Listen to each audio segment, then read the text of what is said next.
Hello there, I'm Kaz, and it's our 3rd year anniversary since I returned from abandoning this channel! Why am I celebrating this exactly? Oh, who cares? Short montage!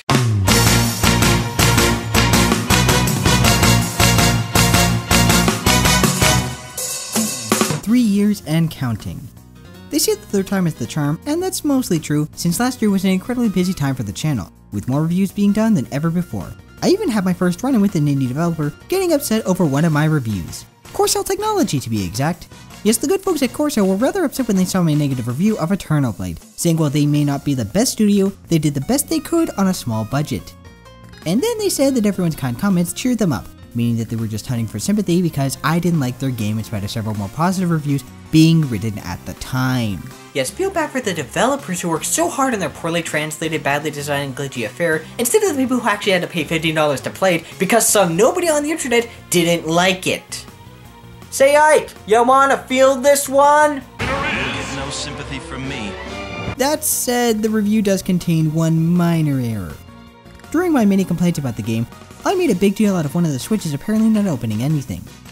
As it turns out, that switch does in fact open up a door in the room, thus making my claim incorrect. Mind you, the room was so poorly rendered that I couldn't even see the door opening, but I admit I made a mistake. Doesn't change the other problems I mentioned in that review, but hey, at least that one switch opened a door. Why was this game released recently on the Vita exactly? This wasn't the first time I made a mistake in one of my videos, and I doubt it will be the last. However, I like to believe that I can, and should, learn from any of my mistakes made in my videos. Which is why we're here to talk about what I consider to be my biggest mistake ever put to video.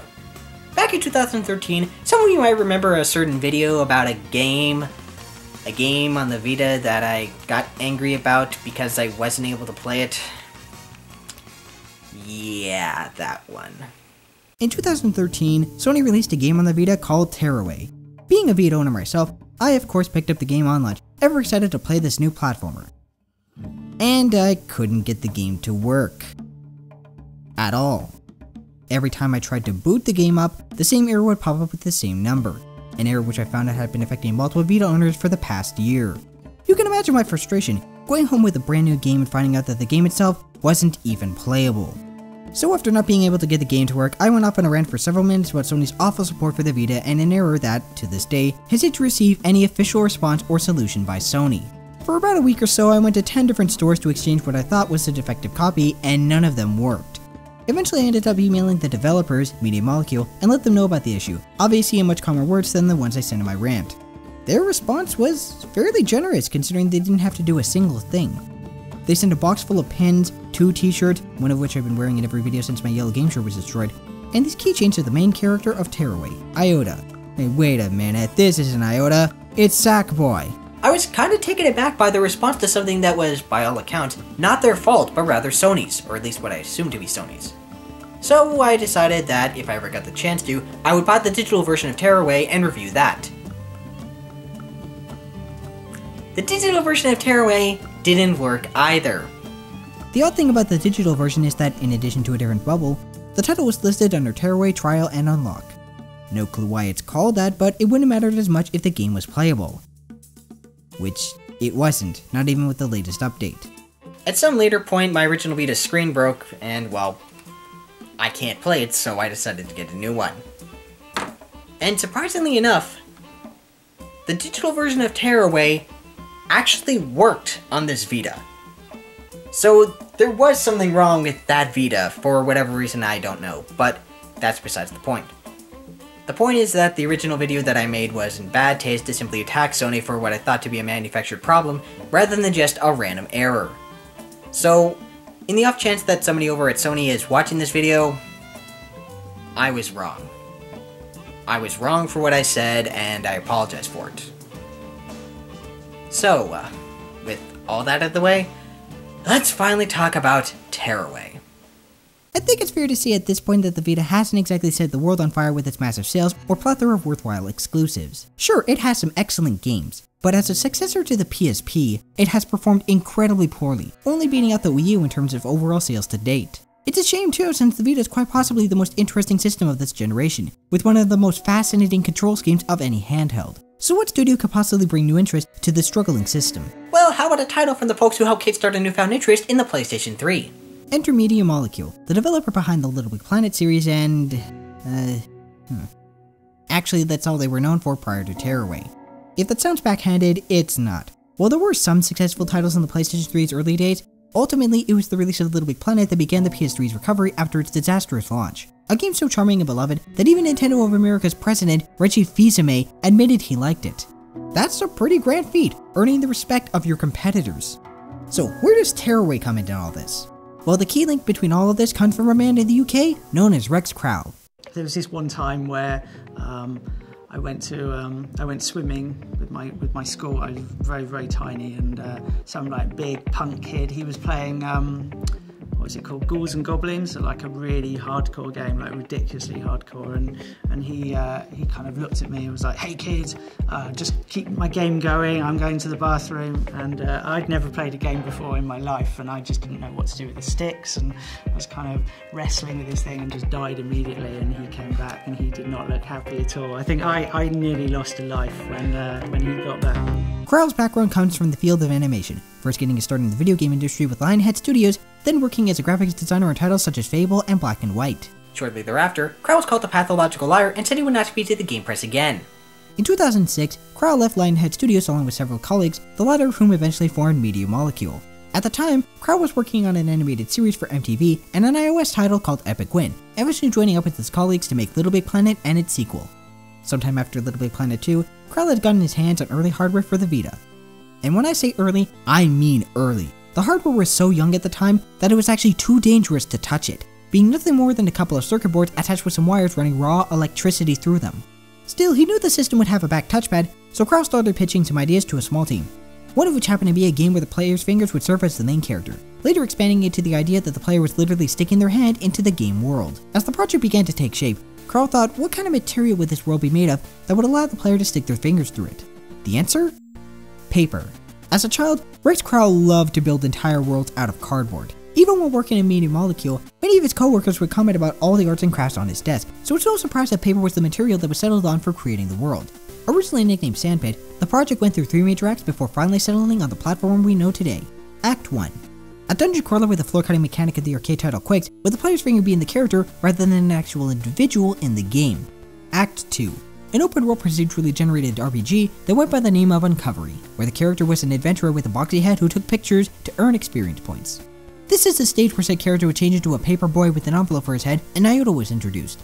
Unfortunately, this concept was also scrapped after GDC 2012, where the studio director of Meida Molecule, Siobhan Reddy, realized the difficulty of creating this procedural world, once again taking several of the team's ideas and bringing them back to the drawing board for Act 3, a fourth wall breaking platformer that began as Iota and I, later renamed to Tearaway after adding in the female character Atois. Despite this being the final stage of the story, several ideas were covered in the final product, like opening certain doors so the camera noticed the player was wearing glasses. Still, most of the fourth wall breaking ideas made it into the title, first announced at Gamescom in August of 2012, eventually being released on November 20th, 2013.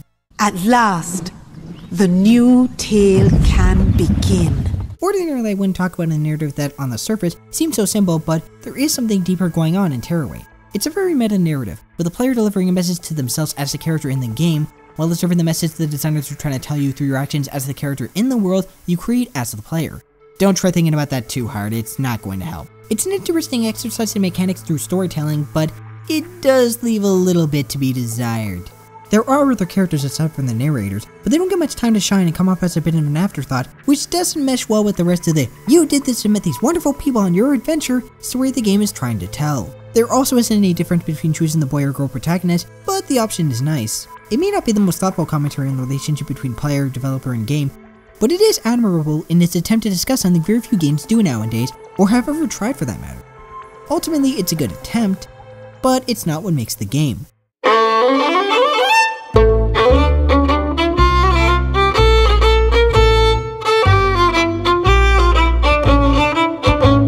Tearaway is classified as a platformer, but that's a touch misleading.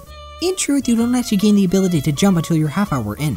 There are platforms to be leaped over and enemies to be jumped on, but it comes closer to a collectathon a la Banjo-Kazooie than a full-on platformer, as you collect confetti, explore large levels, and open up as many presents as you can find, all while finding new abilities to explore the area for even more gifts to unwrap. Most of the presents contain confetti, which is used to buy extra items for character customization and filters for photo taking, something which I'll get to in a moment.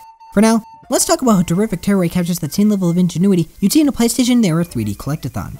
There are some really creative areas on display, the best of them seamlessly blending traditional and touch controls. In fact, despite Little Big Planet's problematic controls, Tearaway's controls are incredibly fluent. From rolling to jumping, every action is incredibly responsive and smooth. Even the touch controls are reactive.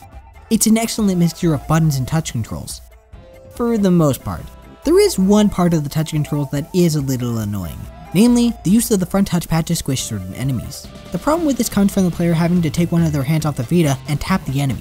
Pointing the enemies, called scraps, is pretty simple as is, but when you have to stop and squash them with several enemies on screen, it leaves you more likely to take a hit. What's more, it's distracting that the game marks these enemies as crushable with the circle, which at first I thought meant to roll into them. Still, this petty problem aside, the controls are spot on and the level design makes great use out of every one of the Vita's features, with the best section being the first Wendigo chase for its speed and precise use of jumping and tapping, followed closely by the laboratory for its introduction and creative use of the accordion. There aren't any major problems that harm the experience so much as there are some minor issues. It's a little annoying that you're constantly forced to craft objects, especially when you're in the middle of a level. It would have been better off had this diversion been kept optional rather than making it mandatory. The crafting system itself is pretty decent, not the most complex, sure, but you have a lot of options to mix and match pieces of paper to make the most simplistic of objects. Admittedly, I'm not the most creative of folks, so I just stuck with the bare minimum because, as decent as the system may be, it's not compelling enough to keep my attention for more than a minute or so. I get why it's there. It's the same reason why Little Big Planet included the ability to create and share levels with other players, to give the player base the proper tools in order to grow the community over the years. Unlike Little Big Planet, there's very little replay value in customizing your character because the amount that can be customized and shared is incredibly limited. If you could design, say, a level or two or a character, and share it like you could on Little Big Planet, earn confetti or give confetti to people who make really good ones, that might have worked, but here, there's very little incentive to keep cutting and pasting away outside of a creative spark, especially when you can just buy pre-made objects and place them on your character. There is an option to visit a website to share your creations and print out instructions for paper crafts, but the instructions are all for pre-made crafts made by the developers, not the community. Besides, as far as sharing the community designed characters are concerned, the ability to share your creations is incredibly limited outside of that aforementioned site. Like I said, this isn't like Little Big Planet where you can easily download and rate any of the creations you can find in the game. They're sharing any of the pictures you've taken on your adventure on a specific site. And like Little Big Planet, I have zero interest in customizing any of the denizens or showing off my own creations when the NPCs are as creatively designed as they are here. Namely because, well, they were done by professionals. I mean, heck, I can't even get the head of my own sprite done right. Probably get around to fixing that sometime. Speaking of pictures, that's another annoyance. The constant need to take pictures, especially when we're playing this game in public with the Vita's camera whenever the game asks for a real texture from the real world. It just ends up bogging the game down when you want to explore the areas because the level design is superb. There's also denizens who can take pictures of to restore them to their former glory via in-game camera, but at least these ones are optional. Also, selfies as a game mechanic. Yes, seriously. Selfies as a game mechanic. This is something you do in a video game. Multiple times, I might add. But first, let me take a selfie. However, while the level design is very impressive, the most memorable part of this paper-crafted adventure is the presentation. The world of Tearaway is entirely made up of virtual paper. It's a rather literal take on a world made up of arts and crafts, but an effective and creative one, with walls covered in glue that you climb in defiance of gravity, and strips of paper flying through the air as the wind blows them away. Frame rate-wise, it tends to run at a solid rate, but you will notice some slowdown in a few areas. Equally charming as the visuals is the soundtrack by Brian Oliveira and Kenneth Young, which is comprised of some fine folklore tunes scattered throughout the entire experience. If you pre-ordered the game or bought it digitally during the week of release, you'd receive a code for some bonus content, including the soundtrack with bonus tracks which, as far as my knowledge goes, aren't in the game itself, and that's disappointing because these extra tunes are all excellent. Especially Sockboard Song, which is catchy as all heck sea shanty. The voice acting is limited to Banjo-Kazooie as gibberish and the two main storytellers, the latter of whom do a fine job of giving the game a timeless, fairy tale-like charm, like those old stories your parents would read to you before tucking you into bed. Tearaway is a terrific title, one of the best games available on the Vita. How unfortunate then that it didn't sell very well. In spite of a very warm critical reception, Tearaway was not a commercial success, only selling about 14,000 copies in its initial release. Sales figures to date are hard to come by, but from what sources I have found, it has yet to sell 1 million copies. As disappointing as that may be, there is an enhanced re-release coming out sometime this year for the PS4 called Tearaway Unfolded. Supposedly this version will include extra content, make special use out of the DualShock 4 controller, and will run at a consistent 60 frames per second in 1920 by 1080. Unfortunately, the PS4 version lost the cinematic feel of the original because it wasn't running at 24 frames per second. Because apparently developers think they're making movies instead of video games. All joking aside, Tearaway is a treat for any fan of 3D platformers, earning a 9 out of 10. That's all for this year's anniversary, folks. Thanks for joining me. Excuse me a moment.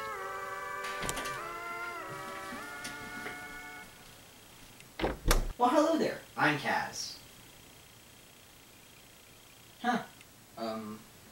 Okay.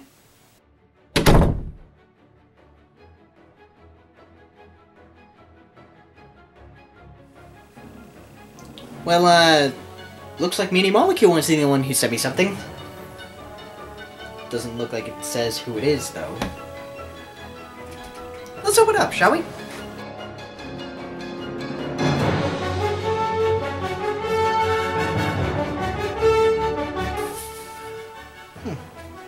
Weird they knew my size, but I like it.